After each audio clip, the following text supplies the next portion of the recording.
Joaquín salió de casa a las 18:45 a la facultad, que está acá a media cuadra, y a las 8:15 hubo un informe del SAME que no tenía signos vitales.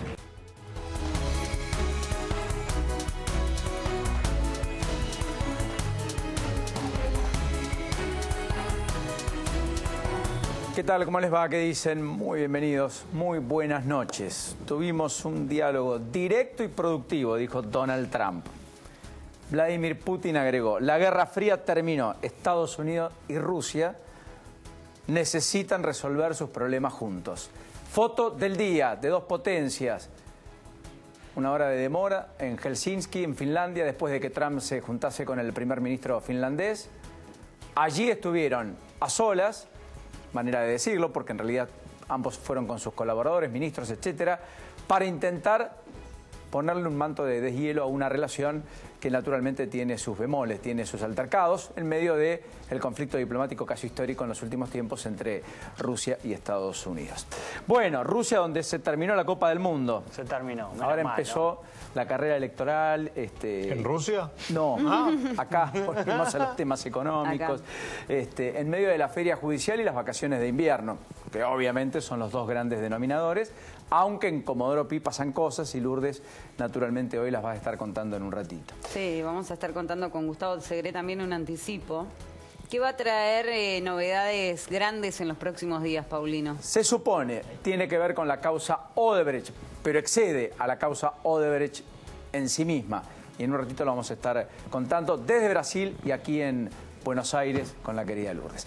Bueno, Nacho, da la impresión que en el gobierno tomaron nota y... Te quedaste helado cuando me diste el título. Sí, y el gobierno parece que va camino a invalidar aquello que había dicho en el corto plazo, y es que el gabinete podría ser reducido como un gesto de austeridad en medio de la austeridad que se va a tener que anunciar después del diálogo con los gobernadores o en medio del diálogo con los gobernadores, teniendo en cuenta que esta semana viene Christine Lagarde, ¿no? Sí, es una novela, parece que no tiene fin. Hemos quedado en offside, digo hemos, porque también lo hemos contado en veces anteriores y finalmente no se cumplió. Parece nuevamente que Mauricio Macri vuelve a reflotar la idea de reducir su gabinete. Esto lo había descartado el propio Peña hace un mes. Lo habían descartado casi por completo. Bueno, finalmente lo vuelve a evaluar. ¿Por qué? ¿Qué cambió para que Macri hoy lo vuelva a tener en cuenta? Cuestiones presupuestarias. ¿Qué sucede? ¿Te acordás que hablábamos la semana pasada que va a tener que recordar 130.000 millones de pesos propios sumados a los 20.000 millones de pesos del gasto político para 2019?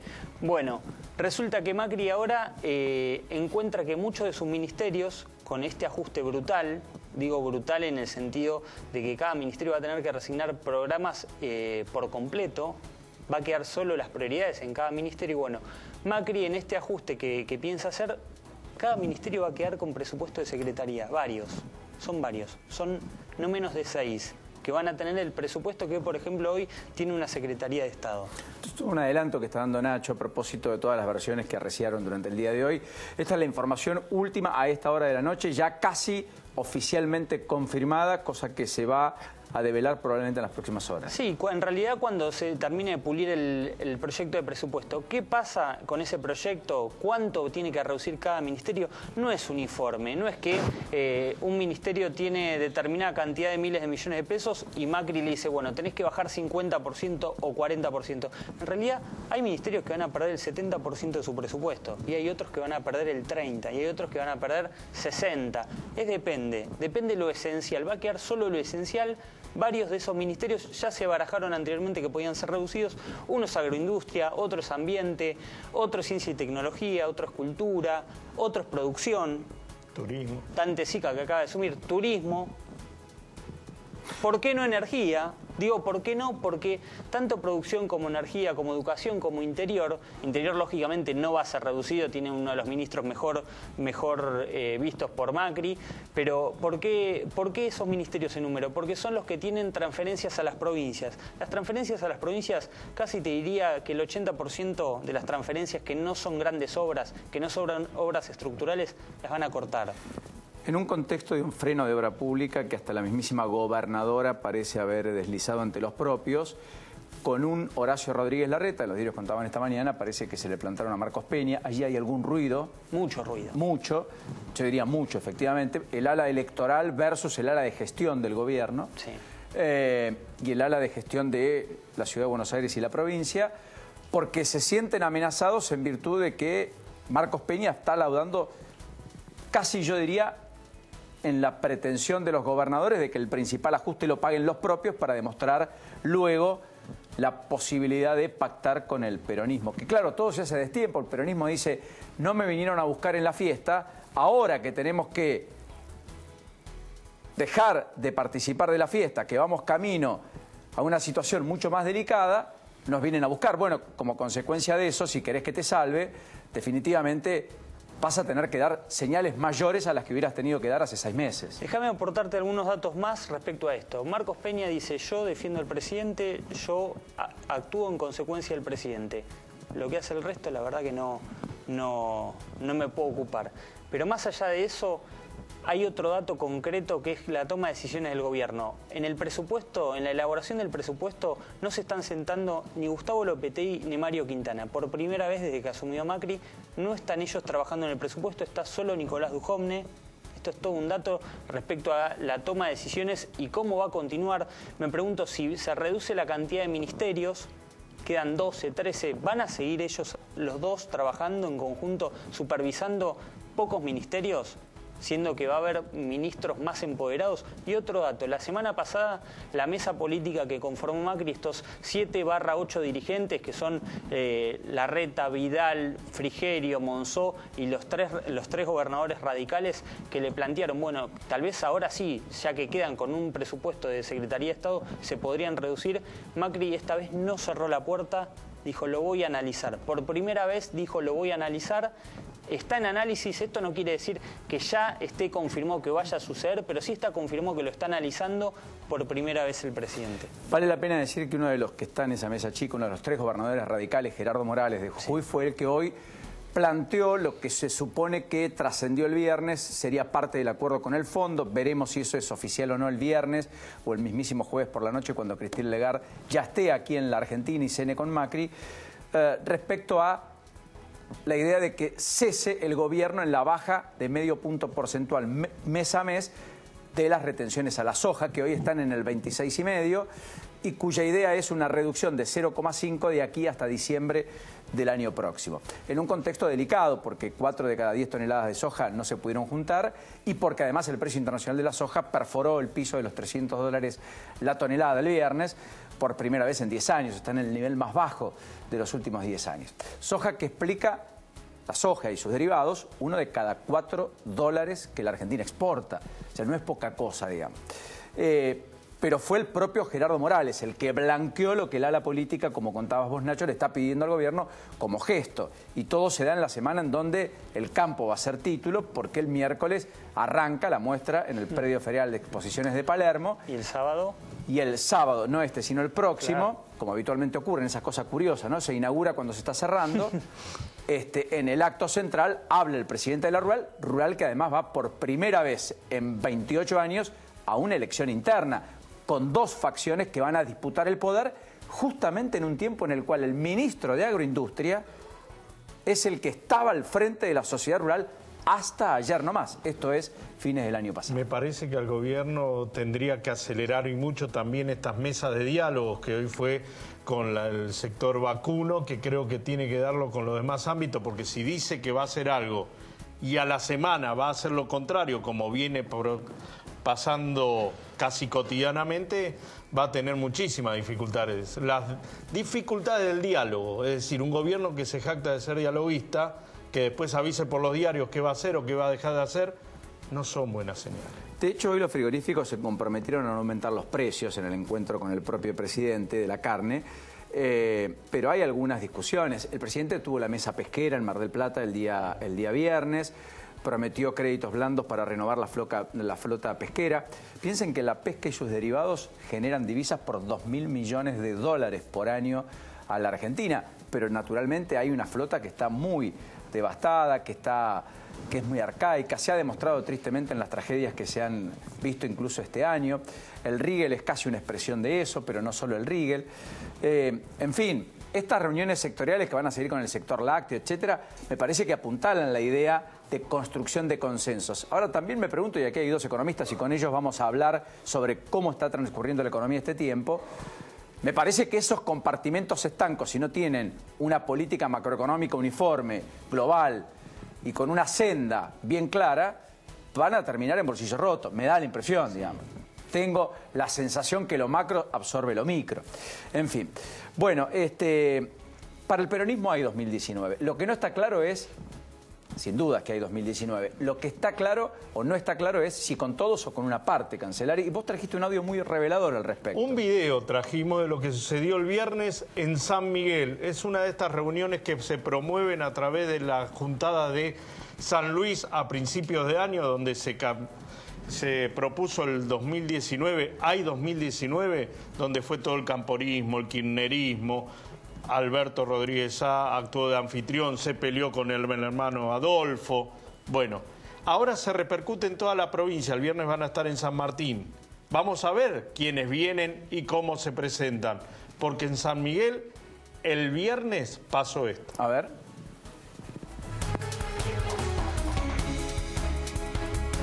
Solamente se gana elecciones con los mejores nombres. Hay que poner candidatos en todos los niveles.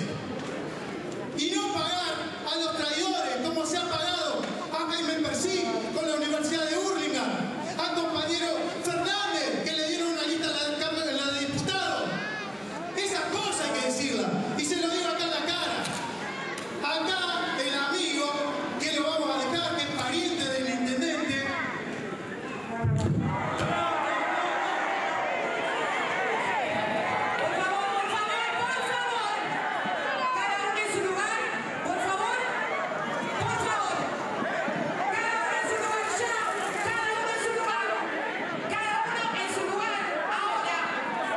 No sé si levantaron. Pero no sé si levantaron, ahora sí levantaron. Lo que decía, hasta acá llegamos, después el resto es trompada, no hay mucho más que... No hay mucho más que debate, ¿no? Pero lo que pasó en San Miguel, lo que Mariano Brodsky, quien hablaba, le estaba endilgando a todos los referentes que actúan de dialoguistas con el oficialismo de Cambiemos, más allá que representen a Unidad Ciudadana o al Frente para Victoria, es algo que repercute en todos los municipios. Acá Bruno Bachetti es el concejal al cual se refería quien estaba hablando, diciendo que él representa a Unidad Ciudadana, pero vota con Jaime Méndez, el intendente de San Miguel, el intendente de Cambiemos. Pero esto que pasa acá, pasa en todos los demás distritos. ¿Quién es el que hablaba? ¿Qué cargo tiene? Mariano Brodsky es un dirigente seccional, viene de la extracción gremial. No tiene cargo. No tiene ningún cargo, pero es una de las referencias locales de Unidad Ciudadana. Y como estos referentes, hay muchos otros. Acordate que en el AI 2019 también se pelean las listas de concejales, ¿Pero quién le diputados provinciales. Boschetti le pega a Brodsky. Que es concejal, Boschetti. Sí, claro, es de Unidad Ciudadana, pero vota con el oficialismo de Cambiemos, ¿no?, en San Miguel. Como votan muchos de Unidad Ciudadana con oficialismos en cada distrito, es decir, los concejales son un mundo aparte. Más allá de esto, hay que decir que lo que se va a discutir en el 2019 son las listas. Entonces nadie quiere pagarle a alguien en una lista para después ser traicionado. Esto es lo que visualizan desde Unidad Ciudadana, por eso el silencio de Cristina Fernández de Kirchner, por eso el dejar hacer de Máximo. Sí, vamos a trabajar a la unidad, vamos a trabajar a la unidad. Los intendentes de la provincia de Buenos Aires la necesitan dentro de el proyecto político a Cristina porque les garantiza votos, en contrario de lo que pretenden los gobernadores, lo que pretende Sergio Massa y lo que pretenden otros sectores del peronismo de la provincia. Alguien planteó la idea de que tal vez las elecciones en la provincia, en este virtual entendimiento y acuerdo con el sector dialoguista del peronismo, que quiere deshacerse de Cristina, que son los menos, como bien explica Cancelar en estos tiempos, pero que eran los más hace 6 meses, especuló con la idea de que desdoblen la elección en la provincia de Buenos Aires. Hoy consulté y me dijeron dos cosas.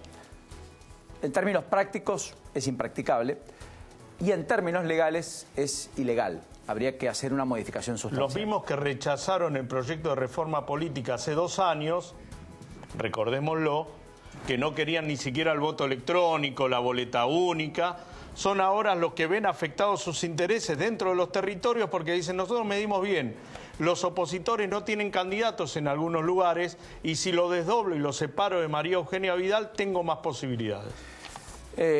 Algunas cosas en términos económicos en una semana muy intensa. Si uno ve la agenda, uno dice, bueno, mañana hay vencimientos del EVAC por más de 539.000 millones de pesos. Mañana se conoce el dato de inflación de junio, que va a dar 3,5, 4. No es poco, más bien mucho. El jueves llega Christine Lagarde, en medio de toda la especulación respecto al acuerdo, que incluye y cuáles son los consensos que hay que construir con la propia oposición. Pero hoy también se confirmó que el gobierno logró sacar parte de los pesos con un bono que se llama bote, parece lo mejor, botes en realidad, ¿no? Sí. Bienvenido, buenas noches. ¿Qué tal? Gabriel Rubinstein, Fausto Espotor, ¿no? Muy gentil.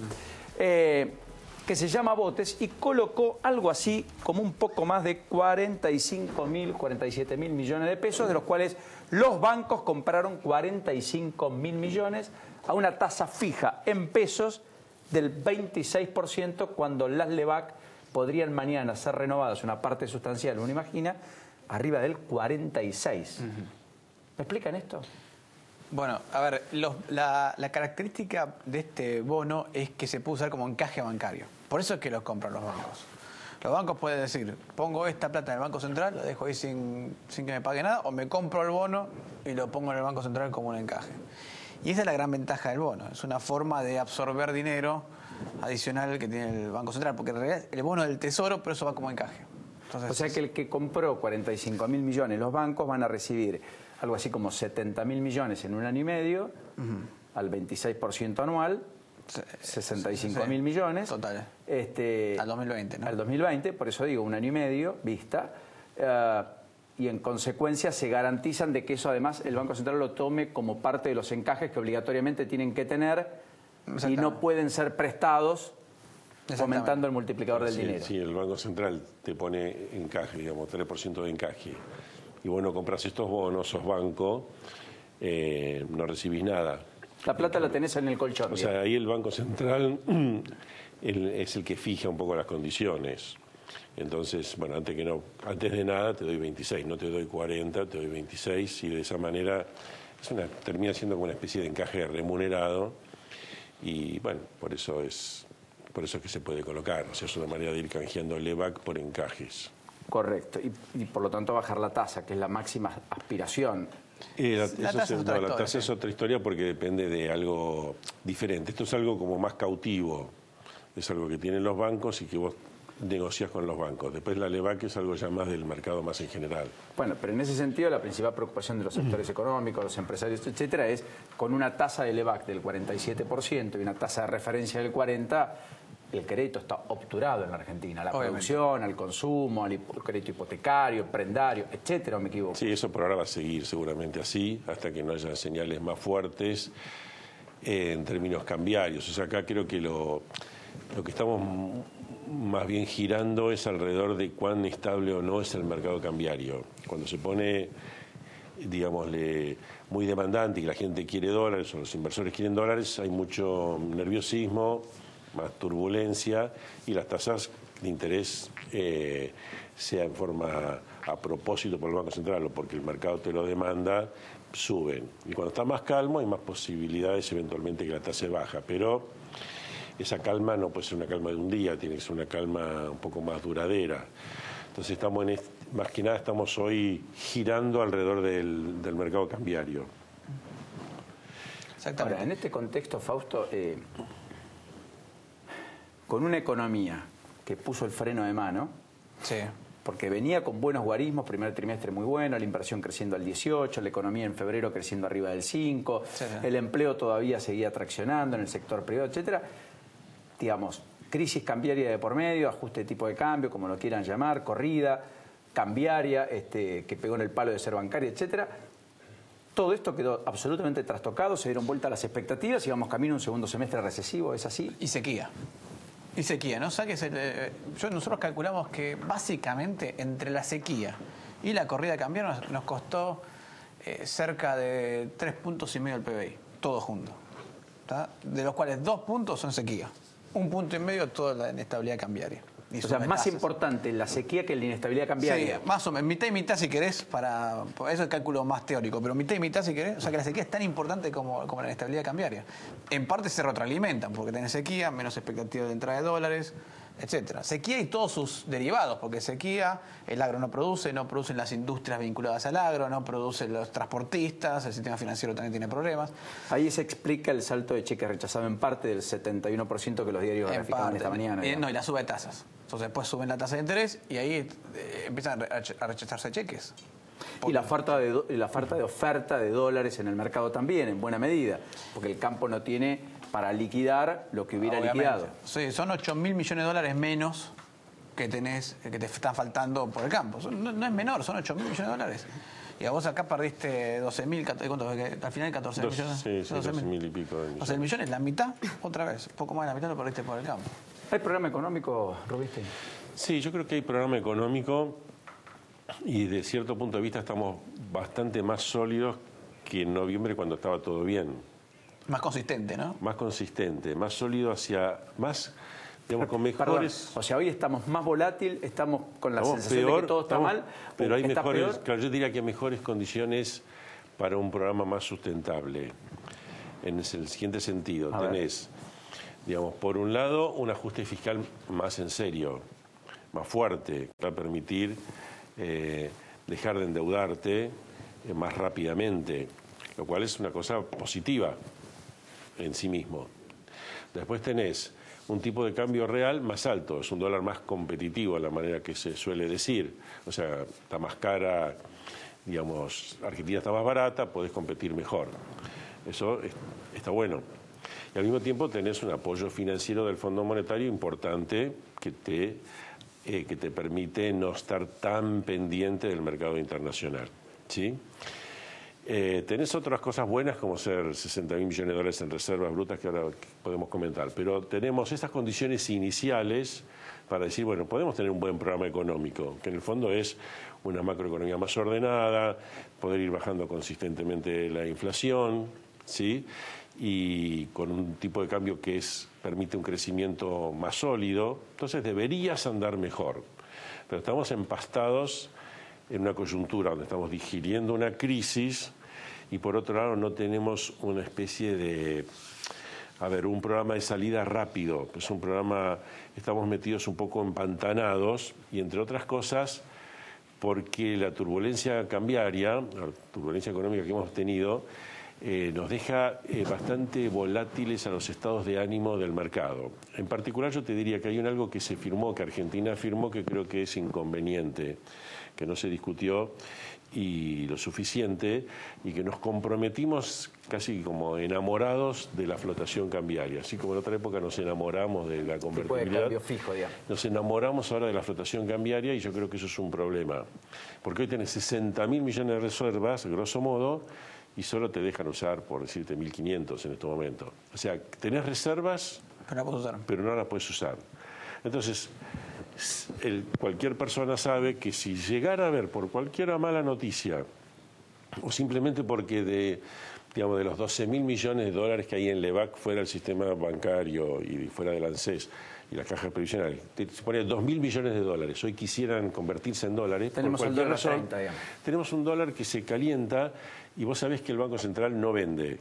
Entonces, los que están tranquilos dejan de estar tranquilos y también pueden participar de ese juego. Entonces, al final tenés un overshooting, tenés un momento de inestabilidad cambiaria, que de vuelta va a estar el dólar en la página de los diarios, de la primera página, y de vuelta estás en una situación de inestabilidad. Y eso hace que no puedas aprovechar esas buenas condiciones iniciales que tenés. Ahora, es muy interesante lo que marca Rubinstein, porque lo que está diciendo es, el Banco Central está líquido, pero puede usar poco. Como puede usar poco, si el mercado le juega una pulseada, estamos complicados ahí. Claro, porque es un mercado que puede intuir y que compra a 28 y puede vender a 31 en 10 días, 15 días. ¿Me explico? Entonces, algún fondo importante puede jugar contra la Argentina. Puede pasar. En un mercado muy chiquitito. Puede pasar, claro. Donde operaciones de 20, 30, 50 millones de dólares mueven el tipo de cambio. Sí, pero aparte que no solo eso, puedes tener, digamos, si tenés 20, 30, 40 millones, como el Tesoro y te ofrece 100 millones por día y a lo mejor algo el Central te puede hacer, por ahí 10, 20 millones, hoy no va a pasar como pasó en otros momentos. Pero si tenés 1000, y 1000 no es nada. O sea, 1000 podés tenerlo. Perdón. ¿Tuviste idea de 1000? ¿Estuviste Sí, tuviste. JP Morgan? Hubo 1.500 millones. Sí, tuviste 1.200 contra Argentina. Sí, tuviste corridas importantes. Ahora fíjate, cuando el Banco Central dijo, pongo 5.000 millones a 25, ahí se frenó. Ahora, eso va contra la flotación y obviamente hoy no sería permitido por el Fondo Monetario, porque conspira completamente contra lo firmado. Entonces, estás en un tema donde te ayudaría mucho un grado de certidumbre cambiaria mucho mayor, pero vos acordaste con el fondo que no vas a tener eso. ¿Se podía acordar otra cosa? Yo creo que hay un punto de negociación, porque es cierto lo que dice. Ahora, el tema es, también en la carta de intención tenés un límite máximo de inflación. Y si te pasa cualquiera de estas cosas, hay como una contradicción en el mismo acuerdo, ¿no? Es decir, el acuerdo no te deja intervenir, pero ojo que si la inflación se te va de mambo, tenés que sentarte a negociar de nuevo con el FMI y estamos muy cerca de la inflación, porque la inflación límite superior es 32%. Entonces, cualquiera de estas corridas, no sé, mañana, pero poner una mala noticia, baja la soja $200 porque se peleó Trump con el chino. Podés tener una corrida de $1.000 millones tranquilamente en un día y te ponen problemas y el Banco Central no puede intervenir. Pero pregunto, ¿cree que fue hecho a propósito? Digamos, no. Uno puede ser mal pensado y decir, bueno, fueron pautas puestas para que no se pueda cumplir por alguna de las dos partes. No. Porque así como usted lo plantea, la verdad que, bueno, es muy volátil. No, me parece que es más un tema de hay que volver a negociar pronto. Y de enamoramiento de ideas. Claro. Es un tema más de enamoramiento de ideas, bueno, que el tipo de cambio se desenganche de la inflación, pero Argentina no es un país que pueda desengancharse tan fácilmente. Pero el resto del mundo sí. Cuando vos estás hablando con una persona del FMI, estás hablando con una persona que mira el mundo y piensa que Argentina es más o menos parecido a los otros emergentes en su visión. Por más que conozca, pero estos detalles de que el tipo de cambio y la inflación están atadas, en Argentina mucho más de lo que puede estar atado. Todavía rige aquel viejo proverbio de están los países desarrollados, los subdesarrollados, Japón y Argentina. Mira, aquel que no teniendo nada construyó mucho y aquel que teniendo todo hizo poco, digamos. ¿O no? Mira, eso puede ser, o a lo mejor habrá que ver todos los países. Perdón, que tengo un poco de humor. Sí, a lo mejor somos tan particulares en estas somos cosas. Particulares. The Economist describió a Argentina como un emergente a la vieja escuela. O sea, fíjate que lo importante en esto es, si vos tenés un problema cambiario en Brasil, es un problema que van a estar el Banco Itaú, el otro banco, van a estar las mesas de dinero, van a estar todos ellos. Pero la persona que está cambiando por la calle no sabe nada de esto, no le importa. O sea, transacciona en reales, piensa en reales, compra el auto, compra la casa, todo está en reales. El comerciante no va a remarcar los precios porque ve que el dólar subió, porque a lo mejor ni lo sabe. El ahorrista no va a sacar un depósito porque el dólar subió, no le importa. ¿Eso en Uruguay pasa? En Uruguay está más dolarizado, pero de hecho en general han tenido un poco más estabilidad, ¿sí? No han tenido los tipos de movimientos tan inflacionarios como Argentina, no han tenido los canjes compulsivos, han podido sortear a veces los defaults, o sea, tienen menos experiencias traumáticas. Argentina tiene experiencias tan traumáticas que cuando sube el dólar un poco en estas circunstancias, en este entorno, a mí me llaman mi primo, el vecino, el otro, che, ¿qué hago? ¿Tengo que sacar la plata del banco? ¿No tengo que sacar la plata del banco?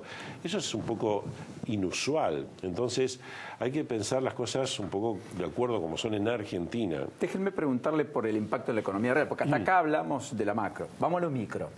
Segundo semestre, más inflación, menos empleo y caída en los niveles de actividad económica, ¿o no necesariamente?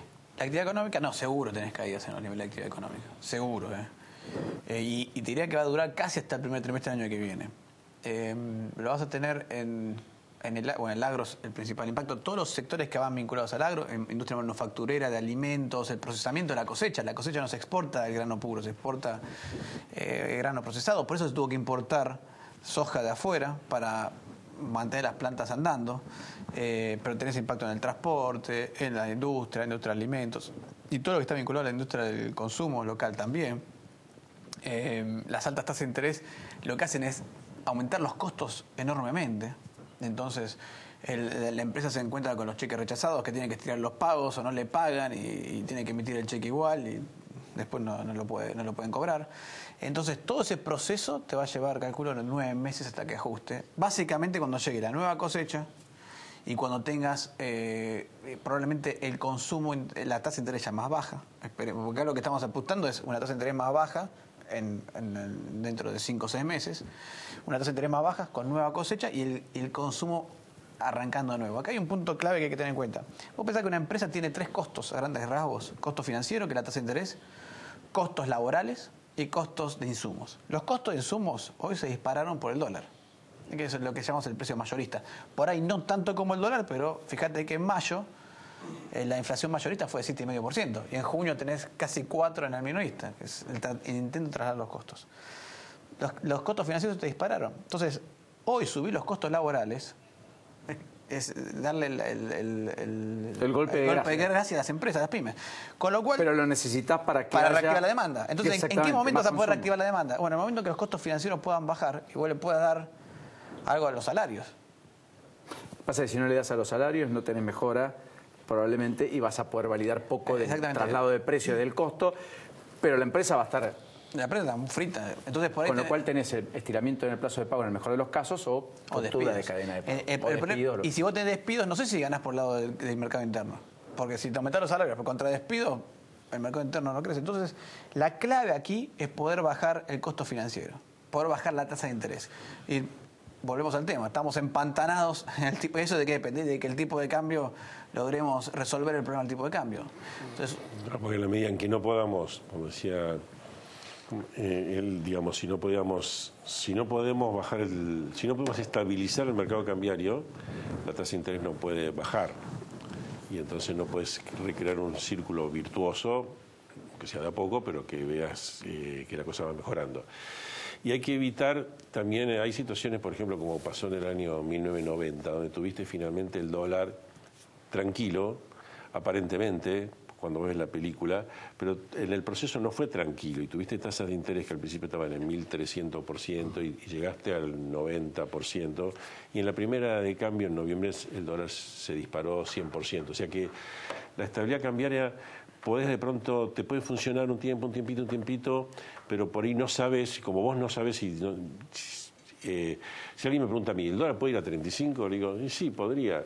No debería por la cantidad de reservas que tiene el Banco Central, pero como no interviene, y se puede. Yo no pienso que va a ocurrir, pero podría.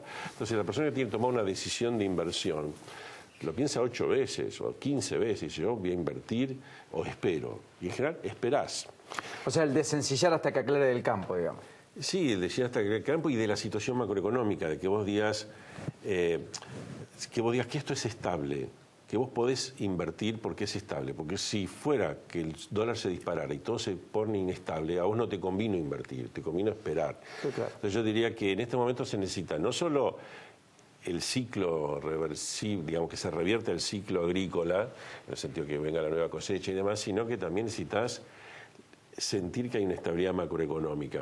Y eso depende mucho de la estabilidad cambiaria. Ahí es donde entramos en los problemas que comentábamos antes. El tema del tipo de cambio no es solamente el tipo de cambio alto o bajo, es la volatilidad del cambio. La clave aquí hoy es la volatilidad del tipo de cambio, implícita o explícita, digamos. Por ahora es implícita porque seguís teniendo esa sensación de que el dólar se puede saltar en cualquier momento, ¿no? O sea, ninguno de los dos valida que hay paz cambiaria y que el gobierno ganó la batalla, ni mucho menos. Estamos mejor que hace 2 semanas y desde lo macroeconómico es más fácil hacer lo que hay que hacer hoy que hace 8 meses.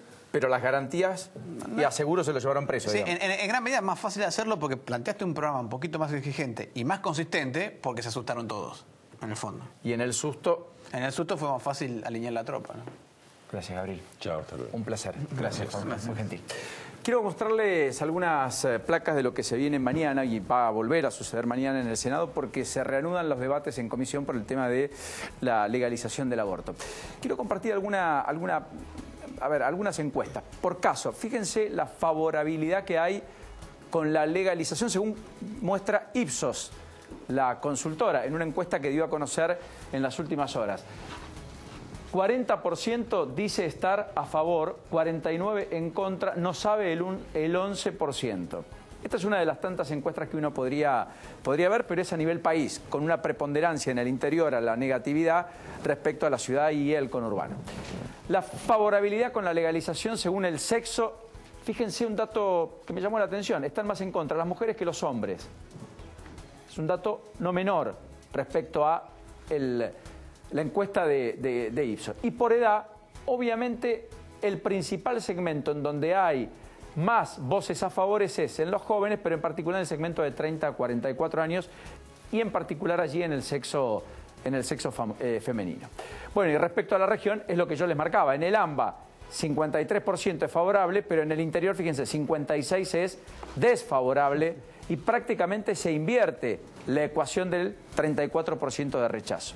Fíjense qué curioso, ese fenómeno de los pañuelos verdes que vemos tan presente y tan contundentemente en la ciudad de Buenos Aires y en algunas grandes urbes, no es lo mismo ni tiene un correlato con lo que pasa en el interior del país. Básicamente acá está el principal descalce. Bueno, más allá de esto, también Ipsos hizo la pregunta del millón. ¿Cómo ven al gobierno? Aprobación de gestión de Mauricio Macri. Bueno, miren, aprueba mucho 9%, aprueba algo 25%, 38% de aprobación, 54% de desaprobación.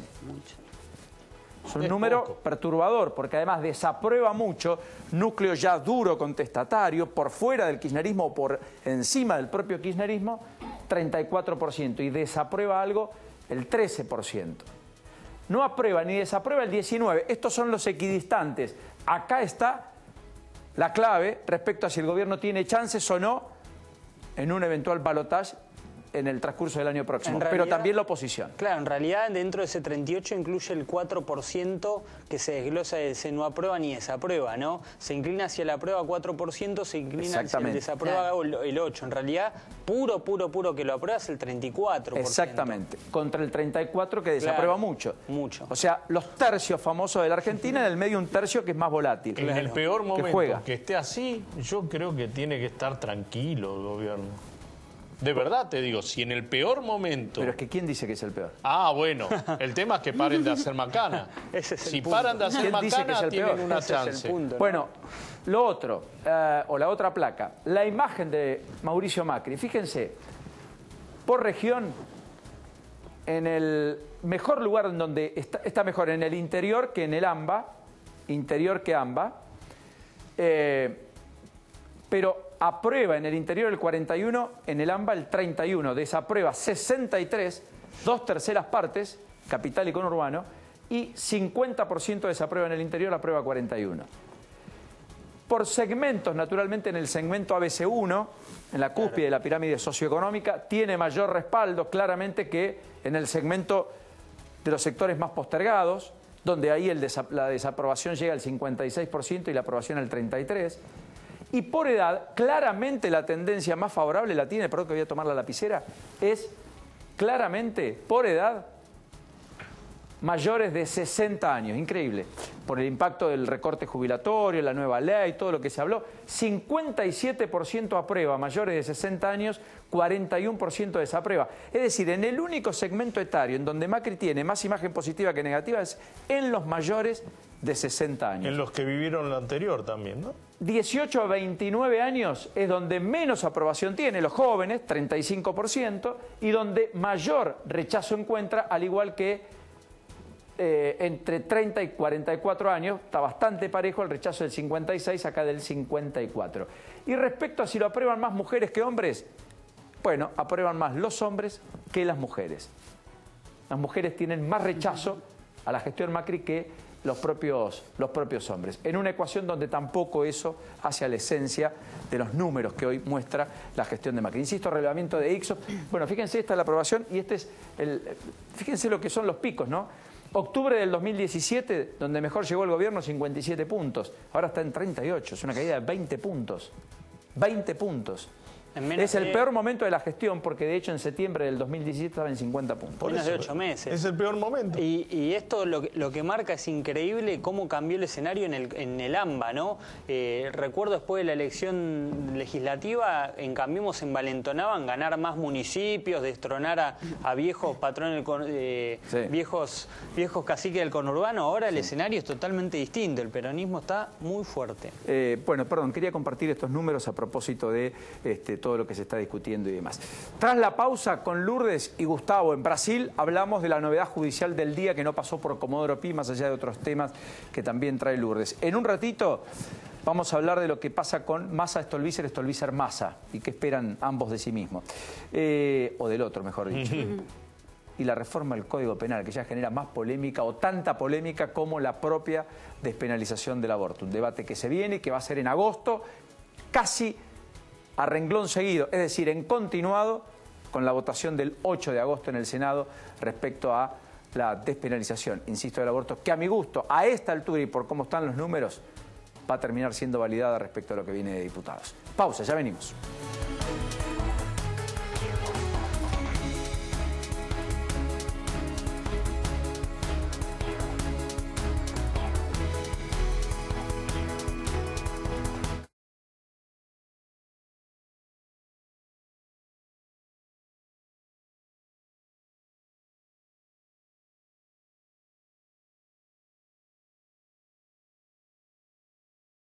SUTECBA, un sindicato que se ocupa también de la salud de sus afiliados activos y pasivos a través de su obra social OPSBA y nuestro sanatorio Julio Méndez, que atiende en forma mensual 57.000 consultas ambulatorias, 20.000 en guardia externa y 600 cirugías, incorporando nueva tecnología y recursos humanos de primer nivel. Amadeo Yenta, secretario general 2017-2021, Municipales de Capital.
Telecentro te trae el mejor combo. Wi-Fi Zone con miles de puntos de conexión, 30 megas Wi-Fi para tu casa. Además, telefonía fija con 2.500 minutos libres. Y como si fuera poco, más de 60 canales HD. ¿Querés más? Convertimos todas las teles en Smart con acceso directo para ver Netflix, YouTube, Telecentro Play. Y mirar el mundial, series y películas como, cuando y donde quieras. Todo a 1.356 pesos por mes. Telecentro te conecta todo.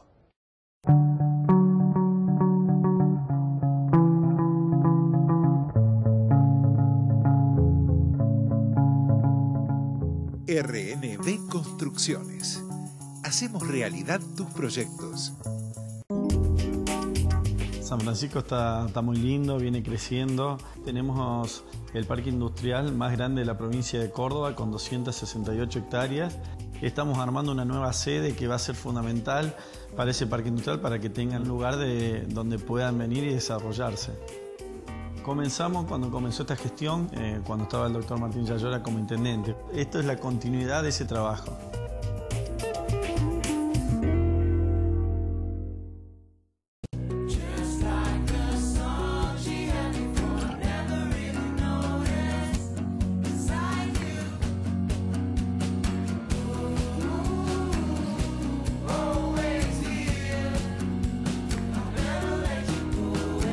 Estar bien es lo primero. Galeno.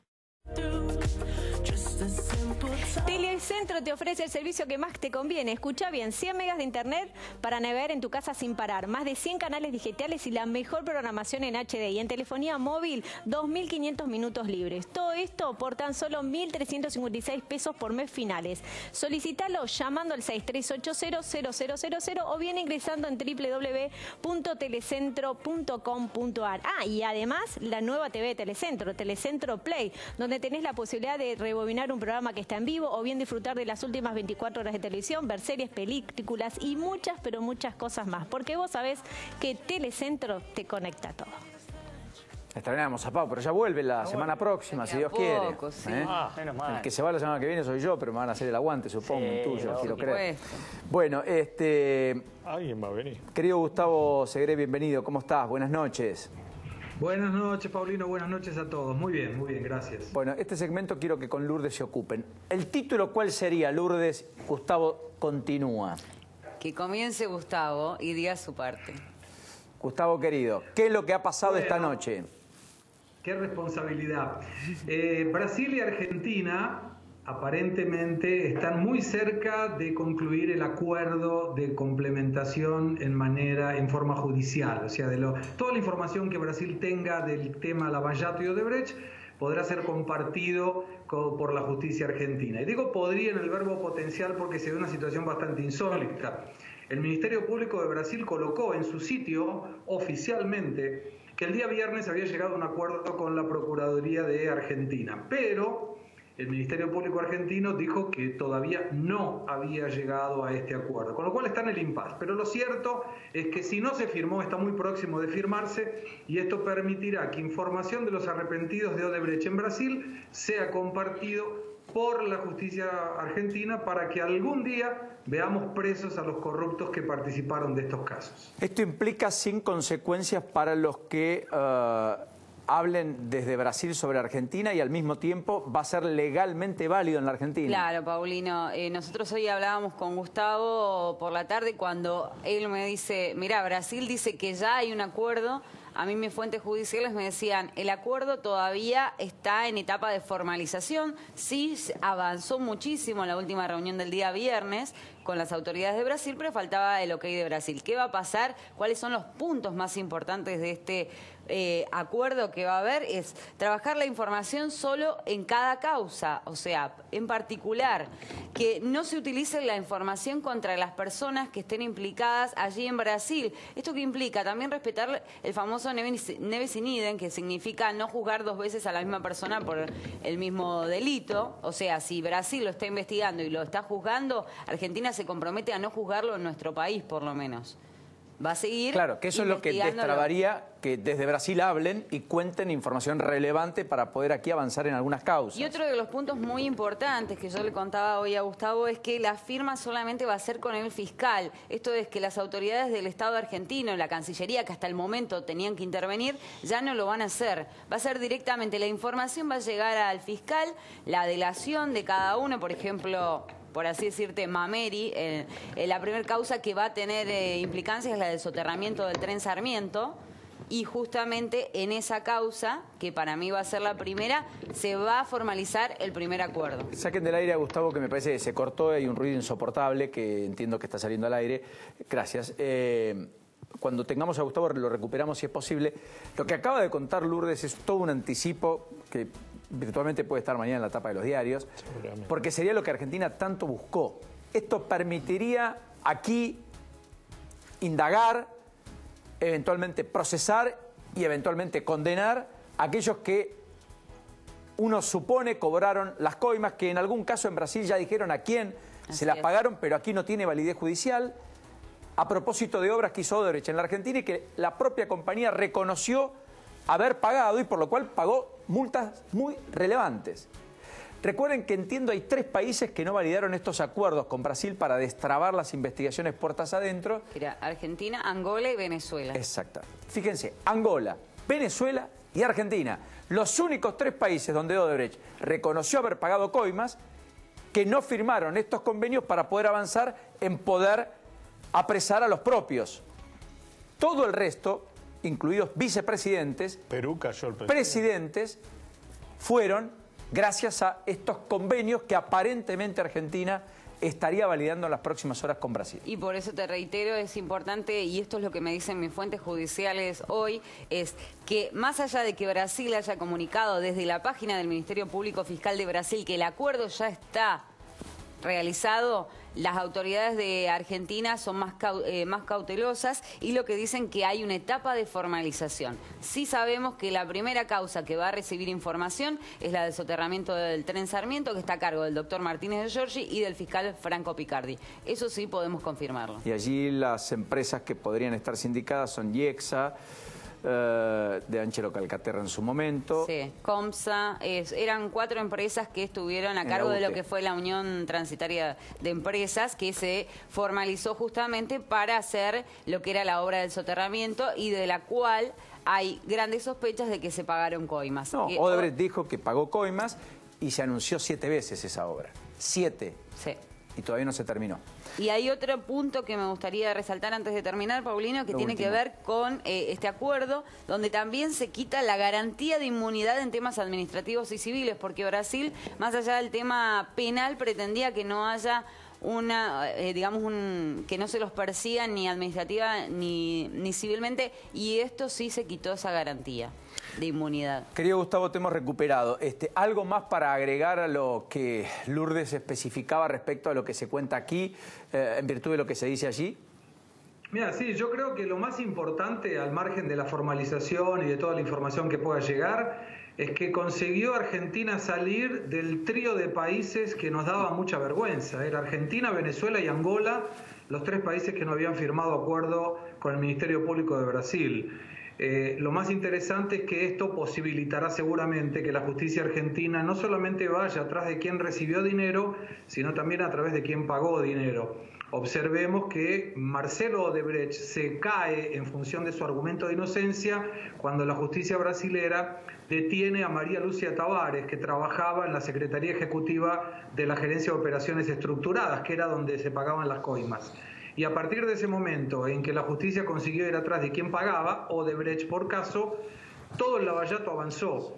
Hoy tenemos aquí en Brasil, más de 10.000 millones de dólares de solicitudes judiciales contra los corruptos, ya se recuperaron 1.000 millones de dólares, son más de 134 sentencias que sumadas rondan los 2.000 años de prisión, exactamente, 1.983 años.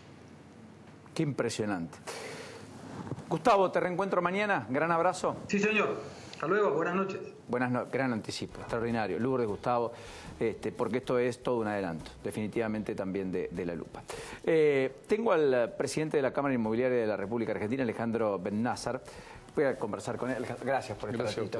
Me da un minuto nada más que quiero plantear lo que se viene también de cara a la tapa de los diarios, porque hoy se oficializó parte de lo que va a ser la reforma que va a dar mucha discusión y va a generar mucha polémica en un día en el cual en Tierra del Fuego se aprobó por parte de la legislatura un control antidoping a los funcionarios de los 3 poderes del Estado.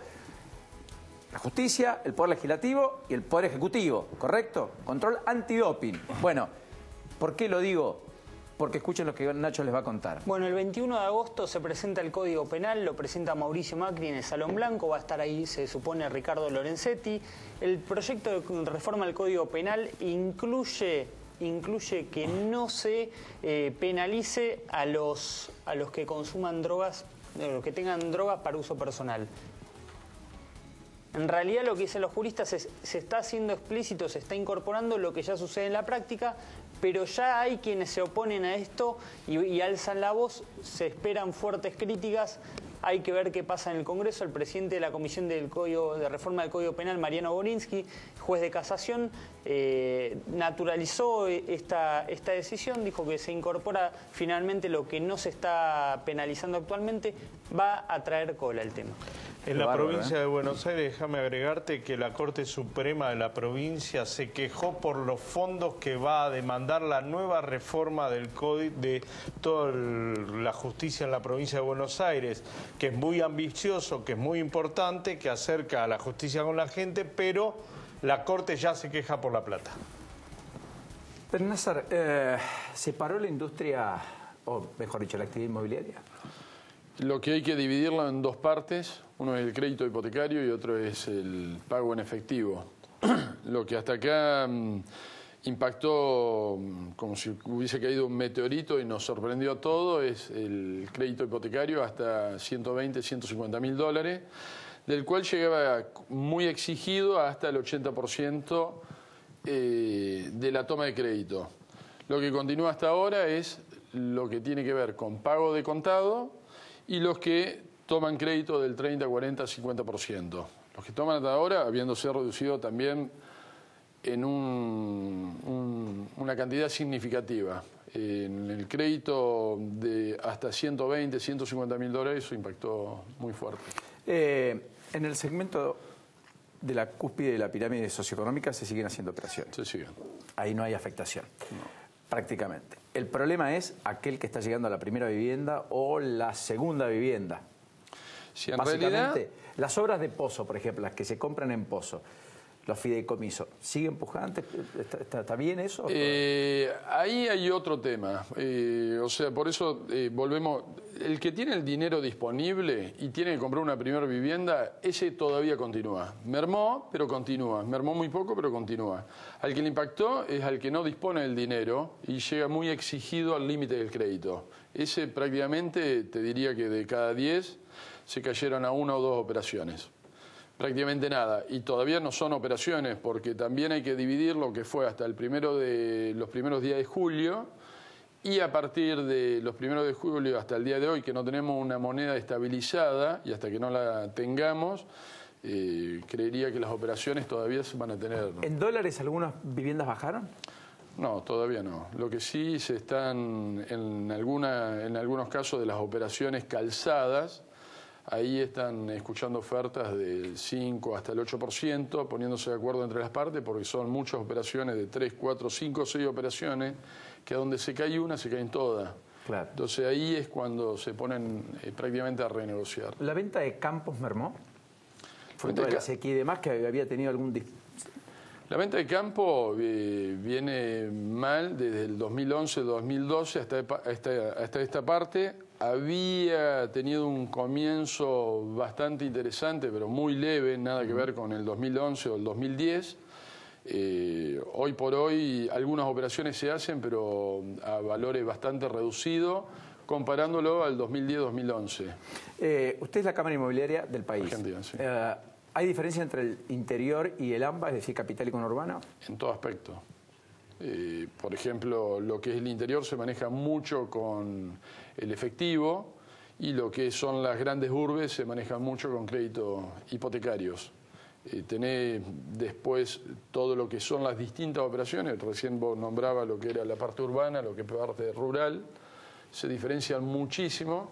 La parte rural no solo afecta a la sequía, sino la baja del valor de la cosecha, que va perdiendo día a día, y bueno, con este impacto de la guerra aparentemente comercial que van a tener entre Estados Unidos y lo que es China, no se sabe en qué término va a terminar el consumo de la soja. Con lo cual hay que ver cuánto vale realmente la tierra y cómo productiva es. Sí, lo importante acá, volviendo a la parte urbana, es que se reactive la circular 6250 o se active del todo, que es la que activa no solo la obra del pozo, sino activa la posibilidad de generar el crédito a través de un boleto.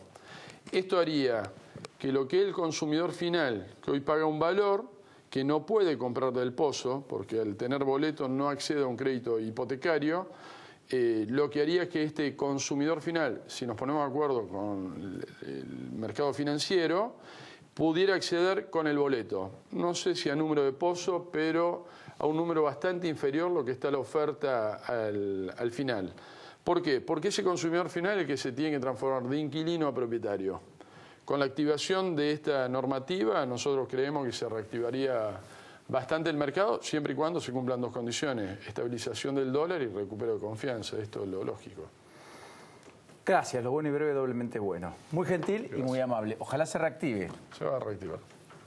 No venían mal, pero siempre es bueno estar mejor. Gracias. Hasta la próxima. Señores, nos vamos. Punto final, a las 10 en toda la República Argentina. Hasta mañana. Voló. A las 9. Buena noche de lunes. Hasta mañana.